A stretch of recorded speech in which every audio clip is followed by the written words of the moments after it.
हरे कृष्णा। बंधु मोहंती नामक जगन्नाथ जी का एक शुद्ध भक्त था जो उड़ीसा के जाजपुर गांव में रहता था। एक बार उनके गांव में अकाल पड़ गया। खाने पीने के लाले पड़ गए। कई दिनों तक बंधु मोहंती का परिवार भूखा रहा। एक दिन उनकी पत्नी ने कहा, क्या आपका कोई सगा संबंधी, कोई भाई बंधु नहीं है, कोई रिश्तेदार नहीं है जो इस मुश्किल समय में हमारी मदद कर सके? हम कुछ दिन उनके घर पर रह जाएं। बंधु मोहंती ने कहा, हाँ, मेरा एक बंधु है जो जगन्नाथपुरी में रहता है, यहाँ से बहुत दूर है। चलो हम चलते हैं उनके पास। दोनों पति पत्नी ने बच्चों को गोद में उठाया और कई दिनों की पैदल यात्रा के बाद वो जगन्नाथपुरी पहुँचे। जिस समय वो जगन्नाथपुरी पहुँचे उस समय संध्या हो रही थी। पत्नी ने पूछा, इनमें से कौन सा घर आपके बंधु का है? बंधु मोहंती ने श्री मंदिर की ओर इशारा करके कहा, ये मेरे बंधु का घर है। पत्नी बोली, तो हम यहाँ बाहर क्यों खड़े हैं? चलो अंदर चलते हैं।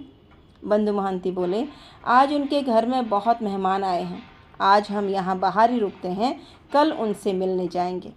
ये कहकर मंदिर की दक्षिण दिशा में जो रसोई का द्वार है उसके पास ही एक नाला बहता है। रसोई में से जब चावल को धोते हैं उसका माड़ उस नाले से बहकर बाहर आता है। वह उस नाले के बाहर ही उन्होंने चादर बिछाई और वहाँ पर बैठ गए। उस नाले को पेजा नाला कहा जाता है। वहीं से उन्होंने एक टूटी हुई मटकी का टुकड़ा लिया और उस नाली से पानी निकाला, परिवार को भी पिलाया और खुद भी पिया। वो पानी चावल धोए का जो पानी था उसको पीकर सो गए। अब रात में भगवान को जब शयन कराकर पुजारी अपने अपने कमरों में जाकर सो गए तो जगन्नाथ जी सोचने लगे, बंधु मोहंती मेरा भक्त है, मेरे ही भरोसे वो यहाँ तक आया है और वह भूखा है, उसका परिवार भूखा है।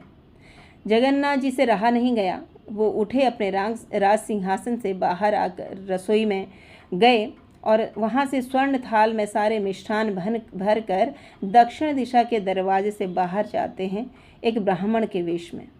वहाँ खड़े होकर बंधु मोहंती, ओ बंधु मोहंती आवाज़ देते हैं। बंधु मोहंती ने अपना नाम सुना तो वो उठा। फिर उसने सोचा कि मुझे यहाँ कौन जानता है, कोई और होगा। यह सोचकर वह दोबारा सो गया। भगवान ने दोबारा आवाज़ दी, बंधु मोहंती, ओ बंधु मोहंती जो जाजपुर से आया है। तो बंधु मोहंती जो है वो उठता है और ब्राह्मण कहते हैं उनसे, ये लो प्रसाद तुम्हारे लिए भेजा है। बंधु मोहंती परिवार के साथ वह प्रसाद पाता है। जब वह थाल लौटाने जाता है दक्षिण द्वार पर, तब वहाँ कोई भी नहीं था। उसने वह थाल एक कपड़े में लपेट कर रख दी और सोचा अगले दिन सुबह लौटा देंगे। सुबह पुजारी जी भगवान को भोग लगाने के लिए स्वर्ण थाल ढूंढने लगे तो वहाँ पर स्वर्ण थाल नहीं था। पुजारियों ने राजा को सूचना दी। राजा ने थाल ढूंढने के लिए सैनिकों को भेजा। सैनिकों ने देखा कि बंधु मोहंती उस थाली का तकिया बनाकर सो रहे हैं। सैनिक बंधु मोहंती को राजा के पास ले जाते हैं। राजा ने उसे जेल में डाल दिया और उस पर स्वर्ण थाली की चोरी का इल्ज़ाम लगाया। ये सब जगन्नाथ जी सह नहीं पाए।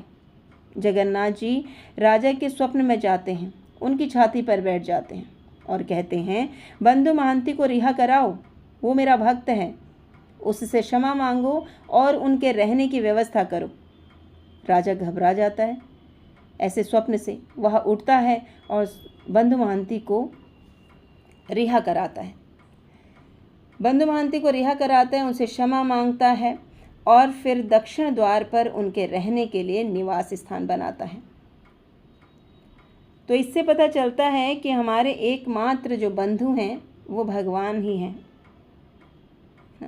भगवान ही हमारे बंधु हैं, तो हमें भगवान के ही चरणों का आश्रय लेना है। उनके चरण कमल ही हमारे एकमात्र आश्रय हैं।